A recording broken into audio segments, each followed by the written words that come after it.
Welcome, everyone, to TechDaily.ai. I'm David. And I'm Sophia. You can sponsor this podcast for just $25. Your message will be featured across major platforms like Apple Podcasts, Amazon Music, Spotify, and more. If you're interested, visit TechDaily.ai to get started today. So, I want you to imagine trying to launch an AI startup today. Oh, good luck with that right now. Right. Like you have the breakthrough algorithmic model, you have the engineering talent ready to go, but the fuel you need to actually run your system is locked behind this massive paywall. And essentially, one single company controls the entire supply. Exactly. Yeah. It is a massive bottleneck. Yeah. The talent is distributed everywhere, but the high-performance computing infrastructure is heavily concentrated. Yeah, the core tension in the AI industry right now isn't really about software limitations at all. I mean, it's about the physical reality of acquiring compute power. All right. And today we are analyzing a massive new partnership that is attempting to rewire how that computing power is distributed globally. It is an agreement between an Australian AI infrastructure company called FM Technologies and, well, NVIDIA. Of course, NVIDIA. Always NVIDIA. And the goal is to figure out if this deal actually democratizes access for emerging AI companies. Yeah. We really need to tear apart the staggering financial mechanics and the billions of dollars projected to see what this means for the future of the entire tech ecosystem. Well, the numbers attached to this rollout are large enough to fundamentally alter market dynamics. We are looking at a shift in who gets to participate in the next wave of technological innovation versus, who gets priced out before they can even run a single training epoch. Because historically, securing enterprise-grade hardware at scale, specifically NVIDIA's high-end GPUs, has been a game completely reserved for the massive hyperscalers. The big cloud providers. Right, the Amazons and Microsofts. They have the capital to negotiate bulk pricing, and more importantly, they have the physical data center architecture to house all of this stuff. Which is incredibly complex to build. Yeah. So if you are a scrappy AI native startup, you are forced into a position where you pay a huge premium to rent whatever compute you can find. And that is assuming you can even secure an allocation during peak demand. It's like trying to build an airline, but only 3 companies in the world are allowed to own airplanes. Oh, that is a perfect analogy. You are essentially paying a heavy tax just to access the basic tools of your trade. It creates a severe disadvantage. The larger players benefit from economies of scale that startups simply cannot access. And this is where FM Technologies is attempting to step in and act as a structural equalizer. So how does that actually work mechanically? Well, the mechanics of the agreement involve firms purchasing a massive volume of NVIDIA AI infrastructure outright. But rather than utilizing this hardware to train their own proprietary models, Firmus is deploying it to offer NVIDIA-powered cloud services directly to AI-native customers and startups at a much more affordable rate.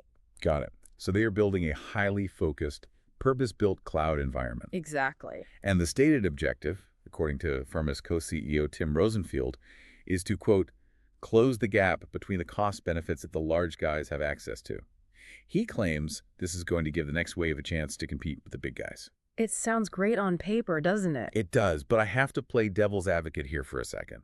We need to look at the incentives. Calling this democratization feels like a bit of a stretch when you look at the underlying power dynamics. Oh, absolutely. I mean, if Firmus is just acting as a really well-funded middleman, funneling startups into an exclusively NVIDIA-powered ecosystem, that doesn't necessarily dismantle a monopoly. Right. It just provides a highly efficient distribution channel for NVIDIA to cement its hardware as the inescapable industry standard. Yeah, that tension between industry philosophy and pragmatic survival is critical here. Entrenching a single hardware provider deeper into the startup ecosystem does carry huge long-term risks regarding vendor lock-in. But I guess if you're a startup founder, you might not care about the philosophy. You don't. From the perspective of a founder managing a tight burn rate, the philosophical debate takes a backseat to immediate operational needs. Yeah, they just need to survive the year. Exactly. If a startup has an 18-month runway, the macro-level dominance of NVIDIA is way less relevant than cutting their immediate cloud expenditure by, say, 40%. Lowering the barrier to entry today allows founders to actually hire additional engineers, iterate faster, and, actually ship a product. Right. Firmus is solving a very real, immediate capital pain point on the ground. Pragmatism usually wins when a company's survival is on the line. But driving down the price of compute for these startups isn't just a matter of adjusting some software pricing tiers. Firmus is hitting a massive physical reality to make this happen. Oh, the physical scale is mind-blowing. Let's look at the sheer scale of the hardware deployment here. We are talking about 170,000 graphics processing units. 170,000? It is hard to even conceptualize that number. That is not IT anymore. This is heavy industry. Yeah, deploying 170,000 advanced GPUs requires infrastructure that resembles a heavy manufacturing plant. The electrical demands are immense. You are approaching the gigawatt scale when you factor in the hardware itself and the auxiliary systems required to support it. At this density, traditional air cooling is physically incapable of dissipating the heat generated by the chips. Because these chips run ridiculously hot, right? It's so hot. You are looking at complex liquid cooling systems, massive heat exchangers, and literally reinforced architectural structures just to handle the physical weight of the server racks. It is the equivalent of building a dedicated, power-hungry small city whose sole export is mathematical processing. That's exactly what it is. And the timeline really reflects that complexity. This rollout is scheduled between the first quarter of 2027 and early 2028. So we are sitting here looking at an infrastructure build-out that won't even be fully operational for years. Right. But honestly, the most fascinating aspect of this 170,000 GPU deployment isn't just the timeline, it is the geography. Oh, the location is the most interesting part of this whole deal. It's wild. We have an Australian infrastructure company purchasing silicon from an American tech giant and physically deploying this massive supercomputer in Batam, Indonesia. Which seems completely random if you don't know the region. Exactly. So unpack the logistics of that specific location for us. Why build a gigawatt-scale facility in the tropics? Well, the choice of Batam perfectly illustrates the physical constraints of global cloud infrastructure. Batam is an Indonesian island located just across the Singapore Strait, mere miles from Singapore. And Singapore is obviously one of the most critical financial and technological hubs in the entire world. Right. It serves as the digital gateway to Southeast Asia. However, a hub like Singapore faces severe geographical constraints. Land is incredibly expensive, and power grid capacity is heavily regulated. Because it's a tiny island nation. Exactly. To the point where they have previously implemented actual moratoriums on new data center construction just to manage the energy grid. Wow. So Firmus basically bypasses the limitations of the dense urban hub while maintaining proximity to the customer base. It is a textbook case of geographical arbitrage. By locating the physical hardware in Batam, Firmus taps into Indonesian land and potentially totally different power economic structures. While still being basically next door? Yeah, they use high-speed submarine fiber optic cables to connect directly into the Singapore network. The latency is practically non-existent, so the end user in the financial hub feels like the server is in the next room. But wait, managing 170,000 GPUs in an equatorial climate? That has to introduce extreme engineering challenges, right? I mean, the humidity and ambient heat there are intense. Oh, absolutely. The cooling infrastructure has to be flawless to prevent thermal throttling of the chips. You cannot just open a window. It is a phenomenal logistical puzzle. You have Australian capital structuring the deal, American intellectual property providing the processing power, and Indonesian geography absorbing the physical and thermal footprint. It really takes a highly coordinated cross-border physical supply chain to make a virtual cloud environment function. The cloud is actually grounded in concrete, steel, and international trade agreements. Who knew? And the financial scale backing this physical infrastructure is just as complex as the engineering. Oh, totally. The revenue model for this partnership reveals a closed-loop system that is incredibly lucrative. It is not a standard vendor-purchaser relationship where NVIDIA simply hands over 170,000 GPUs and walks away with a one-time payment. No, not at all. The financial architecture is engineered to capture value at multiple stages of the compute lifecycle. NVIDIA generates massive upfront capital expenditure revenue from the direct sale of the hardware to Firmus, obviously. Right. But the agreement includes a critical secondary clause. NVIDIA also receives a share of the cloud services revenue generated by that exact same hardware. So NVIDIA acts as the hardware manufacturer and simultaneously operates as a partner, taking a cut of the ongoing rental income. Yeah. It is the ultimate casino model. Like NVIDIA is the bank backing the operation.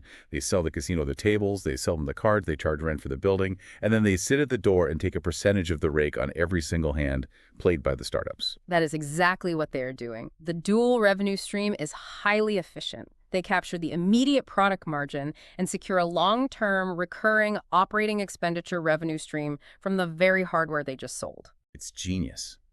And the projections for that recurring revenue are staggering. Firmus has indicated that based on existing customer commitments, this single deployment could generate up to $30 billion in revenue in just its first 6 years. 30 billion. That means before the first server is even powered on in Batam, the demand from AI labs and startups is so intense that they're locking in billions of dollars in multi-year leases right now. But the financial loop goes even deeper than hardware sales and revenue sharing, doesn't it? Yes, it does. NVIDIA is intimately involved in the corporate structure of Firmus itself. NVIDIA is an existing investor in Firmus, having participated in the company's previous fundraising rounds. Wait, really? So that adds a third layer to the value capture mechanism. Exactly.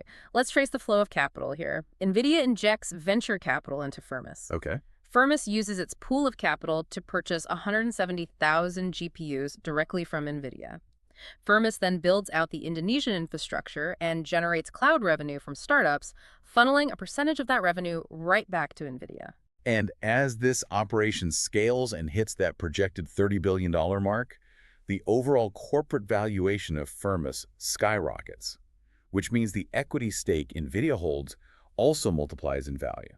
It is a masterclass in ecosystem capture. NVIDIA profits from the sale of the underlying picks and shovels, they take a tax on the gold being mined, and they own a significant equity stake in the mining company itself. It's honestly unbelievable when you lay it out like that. By the time a developer swipes a credit card to rent an hour of compute time, their payment is feeding into a financial flywheel that reinforces NVIDIA's dominance at every single level of the capital stack. So if you are an independent developer utilizing this service, you are indirectly funding the exact monopoly that dictates the pricing structure of your entire industry. The democratization narrative really gets complicated when you realize the ultimate beneficiary of this startup enablement is the largest incumbent in the space. Yeah, and the broader market is fully aware of the value being created within this loop. Firmus recently announced a capital raise of $1.35 billion over just a 6-month period, which pushed their valuation to $5.5 billion in April. A multi-billion-dollar valuation for an infrastructure provider reflects the market consensus that this demand for high-performance compute is not just a temporary spike.